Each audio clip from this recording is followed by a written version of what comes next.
हर हर महादेव। शिव पुराण की महान महिमा का वर्णन सुनने के लिए हमारे YouTube चैनल के साथ जुड़े रहें। साथ ही लाइक, शेयर एंड सब्सक्राइब जरूर करें। विदेश्वर संहिताएं, तीसरा अध्याय, श्रवण, कीर्तन और मनन साधनों की श्रेष्ठता।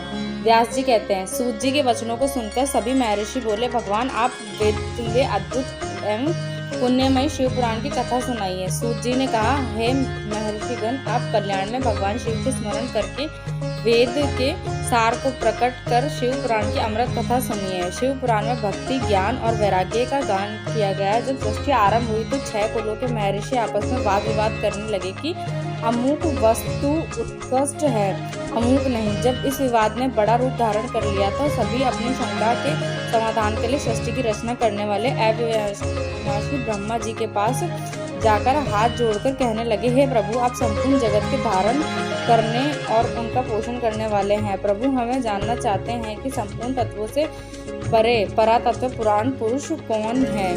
ब्रह्मा जी ने कहा, ब्रह्मा, विष्णु, रुद्र और इंद्र आदि से युक्त संपूर्ण जगत समस्त भूतों एवं इंद्रियों के साथ पहले प्रकट हुआ। वे देव महादेव सर्वज्ञ और संपूर्ण हैं। भक्ति से इनका साक्षात्कार होता है, दूसरे किसी उपाय से इनके दर्शन नहीं होते।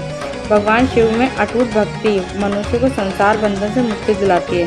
भक्ति से उन देवताओं का कृपा प्रसाद प्राप्त होता है, जैसे अंकुर से बीज और बीज से अंकुर पैदा होता है।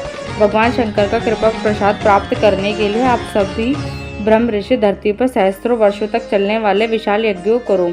यदि पति भगवान शिव की कृपा से ही विद्या के सारस्वत साध्य साधन का ज्ञान प्राप्त होता है। शिव पद की प्राप्ति साध्य और उनकी सेवा ही साधन है, तथा जो मनुष्य बिना किसी फल की कामना किए उनकी भक्ति में डूबे रहते हैं वही साधक है। कर्म के अनुष्ठान से प्राप्त फल को भगवान शिव के श्री चरणों में समर्पित करना ही परमेश्वर की प्राप्ति है, तथा यही मोक्ष प्राप्ति का एकमात्र साधन है। साक्षात महेश्वर ने ही भक्ति के साधनों का प्रतिपादन किया है।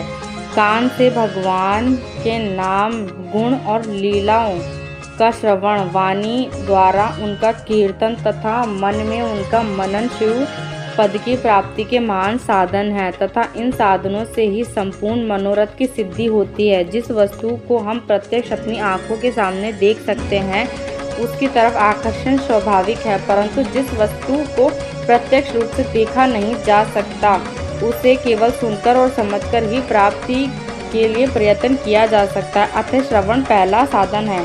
श्रवण द्वारा ही गुरु मुख से तत्व को सुनकर श्रेष्ठ बुद्धि वाला विद्वान अन्य साधनों, कीर्तन और मनन की शक्ति एवं सिद्ध प्राप्ति करने का यत्न कर सकता है।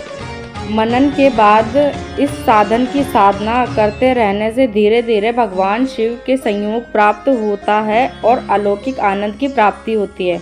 भगवान शिव की पूजा, उनके नामों का जाप तथा उनके रूप, गुण, विलास के हृदय में निरंतर चिंतन को ही मनन कहा जाता है। महेश्वर की कृपा दृष्टि से उपलब्ध इस साधन को ही प्रमुख साधन कहा जाता है।